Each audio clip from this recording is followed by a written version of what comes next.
Hello everyone. In this session, we will discuss the gets and the puts programmatic. So this is for unformatted input and output operations. So first here we need to be write the header files in our C language. Those are hash include stdio.h and conio.h. After that here you can start the our void main. Then start the our main function. In the main function you have to be write the character.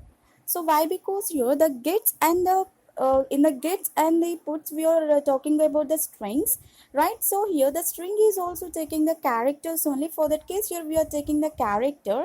So in the character we took the our value, and next here you can write the printf under the string whatever you are thinking that you can enter. And after that here you can enter the gets a with the 25 characters whatever you need that you can enter. And next here you put a. At last you get c get the character and return 0 and then close this one. So once you completed the writing of the program, you can do the run process for this. So you can enter the string for this like your hello, like it will be displays your output.